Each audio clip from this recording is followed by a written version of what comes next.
नमस्कार मित्रों, आज इस वीडियो में मैं आपको आने वाला मार्च का महीना सभी 12 राशि वालों के लिए कैसा रहेगा उसकी संपूर्ण जानकारी देने वाला हूं इस वीडियो में। तो वीडियो को अंत तक देखिएगा, स्किप मत कीजिएगा। मित्रों, राशिफल की जानकारी देने से पहले आपको ग्रहों की स्थिति बता देते हैं। इस महीने सिर्फ 2 ग्रहों का राशि परिवर्तन होगा, बाकी सभी ग्रह अपनी यथास्थिति में रहेंगे। 2 मार्च को शुक्र ग्रह मीन राशि में वक्री होने वाले हैं, पूरे महीने वक्री रहेंगे। वहीं बुध भी यहाँ पर अपनी नीच राशि मीन में रहेंगे, राहु भी मीन राशि में है। 14 मार्च तक सूर्य जो है वो कुंभ राशि में रहेंगे, इसके उपरांत मीन राशि में आ जाएंगे। मंगल पूरे महीने मार्गीय अवस्था में मिथुन राशि में रहेंगे। बृहस्पति वृषभ राशि में मार्गीय अवस्था में पूरे महीने, केतु कन्या राशि में रहेंगे। और इस महीने का सबसे बड़ा राशि परिवर्तन होगा 29 मार्च को, वो होगा शनिदेव का, वो भी मीन राशि में प्रवेश कर जाएंगे। साथ ही इस महीने 2 बड़ी विशेष घटनाएं भी होने वाली हैं। 14 मार्च को चंद्र ग्रहण लगेगा जो कि कन्या राशि में होगा। वहीं ठीक इसके 15 दिन बाद 29 मार्च को मीन राशि में सूर्य ग्रहण लगेगा। हालांकि ये दोनों ग्रहण जो होंगे वो भारत में दृश्य नहीं होंगे, किसी प्रकार का सूतक काल का नियम लागू नहीं होगा, परंतु राशि पर लगेगा। तो इसकी जानकारी आपको जब ग्रहण लगेगा उस समय वीडियो बनाकर दी जाएगी। तो चलिए अब एक एक करके राशियों की जानकारी देते हैं, कैसा रहेगा आने वाला मार्च का महीना आप सबके लिए।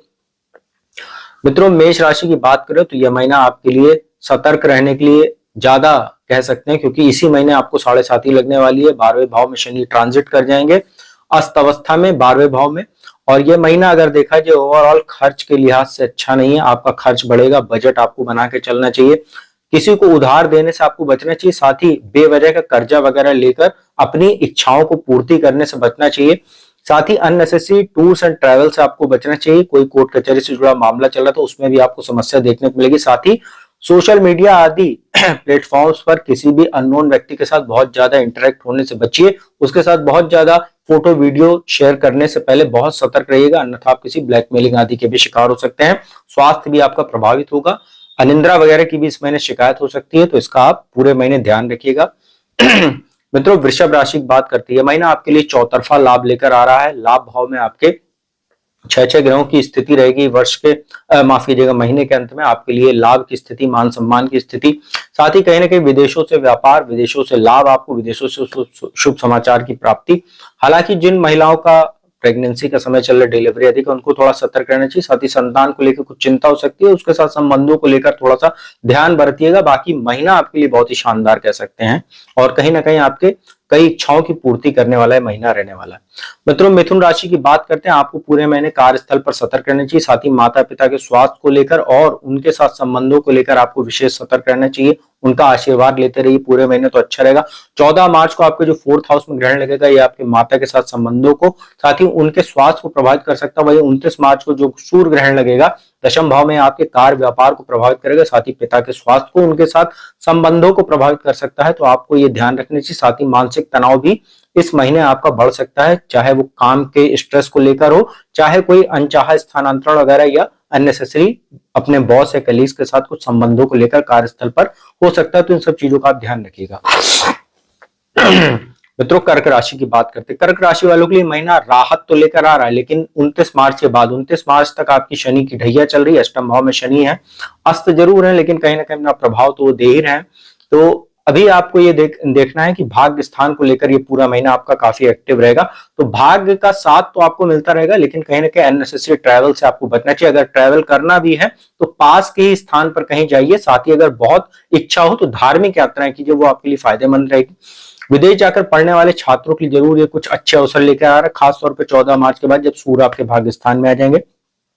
पिता के स्वास्थ्य और उनके संबंधों को लेकर आपको पूरे महीने चिंतित रह सकते हैं आप, तो इसका आप ध्यान रखिएगा। छोटे भाई बहनों के स्वास्थ्य का और उनके साथ संबंधों का भी आपको विशेष ध्यान रखना है। पूरे महीने बेवजह की दोस्ती यारी और कुसंगति से आप बचकर चलिएगा, तो ये महीना आपके लिए लाभदायक रहेगा। और 29 मार्च को जो ग्रहण लगने वाला है उसका आप विशेष ध्यान रखिएगा, क्योंकि उसके अगले 15 दिन तक कहीं ना कहीं भाग्य में अवरोध, अननेसेसरी खर्चे, मानसिक तनाव और पिता का स्वास्थ्य वहां से थोड़ा ज्यादा प्रभावित रहेगा, तो इसका आप ध्यान रखिएगा पूरे महीने। मित्रों सिंह राशि की बात करते हैं। सिंह राशि वालों के लिए यह महीना थोड़ा सा चिंता बढ़ाने वाला है, क्योंकि अब आपको शनि की ढैया लगने वाली। 29 मार्च को शनि आपके सप्तम भाव से निकलकर अष्टम भाव में आ जाएंगे। लोहे के पाए से आपको शनि की अष्टम की ढैया शुरू हो जाएगी। यहां से चिंताओं की में बढ़ोतरी होगी। और वैसे भी यहाँ अष्टम भाव में आपके 14 मार्च के बाद सूर्य भी आ जाएंगे, राहु के साथ ग्रहण दोष, बुध राहु का जड़त्व दोष। 29 मार्च से शनि और सूर्य का पितृ दोष, शनि राहु का पिशाच योग, इस तरीके की जो स्थितियां हैं, स्वास्थ्य को लेकर आपको बहुत चिंता करने की आवश्यकता रहेगी। हड्डियों में दर्द, सिर दर्द, माइग्रेन जैसी समस्या, अनएक्सपेक्टेड खर्चे वगैरह, कोई अचानक आपको कोई लॉस भी हो सकता है, चाहे वो बिजनेस को लेके हो सकता है, चाहे कोई नौकरी में भी कुछ समस्या आ सकती है। संचित धन में कमी आपको देखने को मिलेगी। आफ्टर मैरिटल जिनकी लाइफ चल रही, जिनकी अभी हालिया शादी वगैरह हुई है, उनको भी कुछ समस्या देखने को मिलेगी, कुछ कॉन्ट्राडिक्शन वगैरह हो सकता है, विरोधाभास।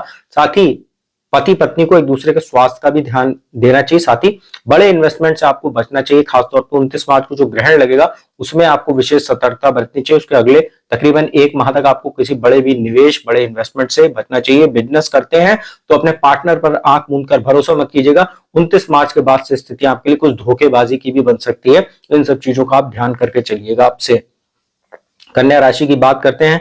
कन्या राशि वालों के लिए महीना वैवाहिक जीवन को लेकर और जो पारिवारिक जीवन उसको लेकर कतई अच्छा नहीं। खासतौर पर 14 मार्च के बाद से जब से यहाँ सूर्य राहु का ग्रहण दोष बनेगा सप्तम भाव में, बुध भी यहाँ जड़त्व दोष में आपके लग्नेश होते हैं, तो स्थितियां आपके लिए बहुत अच्छी नहीं। 29 मार्च को शनि भी यहाँ आ जाएंगे और यहाँ ग्रहण लगेगा सप्तम भाव में आपके, और 14 मार्च को आपके लग्न में ही ग्रहण लगेगा आपकी ही राशि में। तो मानसिक तनाव को ये बढ़ा सकता है। ये स्थितियां कुछ वैवाहिक जीवन और पारिवारिक जीवन को लेकर अच्छी नहीं है।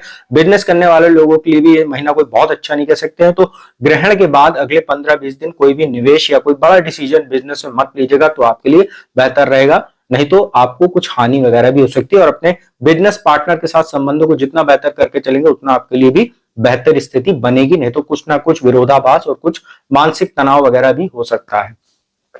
तुला राशि की बात करते हैं। तुला राशि के लिए छठे भाव में अगर देखा जाए ओवरऑल स्थितियां बन रही है, आपके ग्रहण लगेगा यहाँ पर 29 मार्च को। तो शत्रु वगैरह तो आपके शांत रहेंगे, लेकिन आपको अपने तरफ से कोई वाद विवाद में नहीं पड़ना है किसी के। और द्वादश भाव में भी आपको 14 मार्च को ग्रहण लगेगा, तो कोई पहले से लीगल मामला चल रहा था वो थोड़ा बहुत आपको तनाव दे सकता है। अननेसेसरी खर्चा आपका बढ़ सकता है। टूर्स एंड ट्रेवल्स पर आपका खर्चा हो सकता है। बेवजह की यात्राओं से आपको करने से बचना चाहिए। साथ ही अनिद्रा वगैरह की भी आपको 14 मार्च के बाद से कुछ शिकायत रहेगी। पाचन भी आपका प्रभावित होगा और कहीं ना कहीं हेल्थ इश्यू भी, आपको दुर्घटना आदि के योग भी बनेंगे, क्योंकि छठे भाव में कई ग्रहों की स्थिति होने वाली है 14 मार्च के बाद से। इसका आपको ध्यान रखना चाहिए। और कहीं ना कहीं शुक्र यहाँ बैठे हुए छठे भाव में, राहु के साथ बैठे हुए, तो चारित्रिक दोष भी आपको रहेगा। तो ब्लैकमेलिंग वगैरह के भी शिकार हो सकते हैं। पुरुष को स्त्री से, स्त्री को पुरुष के माध्यम से कोई ब्लैकमेलिंग आदि के भी शिकार आप हो सकते हैं। तो अपने चरित्र को बहुत मजबूत करके इस महीने चलिए, तो आपके लिए बेहतर रहेगा। इसके बाद बात करते हैं वृश्चिक राशि के लिए। आपके लिए 14 मार्च तक स्थितियां थोड़ी सी मानसिक तनाव को बढ़ाने वाली रहेगी। माता के साथ संबंधों को लेकर थोड़ी सी चिंता रहेगी, उनके स्वास्थ्य को लेकर चिंता रहेगी। शनि की ढैया आपको चल रही, 4th हाउस में शनि बैठे हुए हैं षष्ठ महापुरुष राजयोग में, और 29 मार्च को आपको शनि की ढैया खत्म हो जाएगी। लेकिन पंचम भाव में जब शनि जाएंगे तो यहाँ पर भी जो 6 ग्रह की स्थिति उस दिन रहेगी 29 मार्च को, मानसिक तनाव को बढ़ाने वाली। अचानक आपको कोई लॉस हो सकता है। संतान को लेकर आपको अचानक कोई चिंता हो सकती है। संतान के स्वास्थ्य को लेकर शायद उसका भी कोई दुर्घटना आदि के योग बन जाए, जिसको लेकर आपको अचानक मानसिक तनाव आपका बढ़ जाए। अननेसेसरी खर्चे वगैरह भी आपके सामने आ सकते हैं। और प्रॉपर्टी आदि में निवेश के लिए 29 मार्च से और 14 अप्रैल के बीच में कोई भी अच्छा समय नहीं कह सकते, क्योंकि ग्रहण लगेगा। उसके बाद 15 दिन अगले आपको वैसे भी सतर्क रहने की आवश्यकता रहेगी, तो उसका ध्यान रखिएगा। धनु राशि की बात करते हैं। आपके लिए 14 मार्च तक थोड़ी स्थितियां बेटर है, लेकिन इसके बाद 4th हाउस में आपके ग्रहण लगेगा यहाँ पर 29 मार्च को, और यहाँ पर कई ग्रहों की जो स्थिति बनने वाली मानसिक तनाव को बढ़ाएगी। माता के स्वास्थ्य का 14 मार्च के बाद से विशेष ध्यान रखिएगा। उनके साथ संबंधों का ध्यान रखिएगा। अगर आप कोई सोशल व्यक्ति हैं, अगर सामाजिक कार्यकर्ता वगैरह या राजनीति के क्षेत्र से जुड़े हुए हैं, तो बहुत सतर्क रहिएगा। आपके खिलाफ कोई एलिगेशन वगैरह हो सकता है, आपके खिलाफ कोई षड्यंत्र कर सकता है, और कहीं ना कहीं मानसिक तनाव को बढ़ाने वाली ये महीना आपके लिए कह सकते हैं। आपको शनि की ढैया लगने वाली है। सिंह राशि के तरीके आपको भी शनि की ढैया लगेगी। आपके 4th हाउस में ढैया चलेगी, तो मानसिक तनाव को ये जबरदस्त बढ़ा सकती है, और कहीं ना कहीं शत्रु वगैरह में भी वृद्धि करेगी। और लग्न पर जो इसकी दृष्टि पड़ेगी 29 मार्च के बाद से, वो आपके कार्यों में अवरोध पैदा करेगी। आपके 3 दिन के काम 13 दिन में कराने से आपके अंदर धैर्य की कमी होगी, जिससे मानसिक तनाव, चिड़चिड़ापन, क्रोध वगैरह बढ़ने की संभावना होगी, जिससे स्वास्थ्य प्रभावित होगा और परिवार की भी स्थितियां कहीं ना कहीं डिस्टर्ब होगी आपके इस ढैया के काल की वजह से, तो इसका आप ध्यान रखिएगा।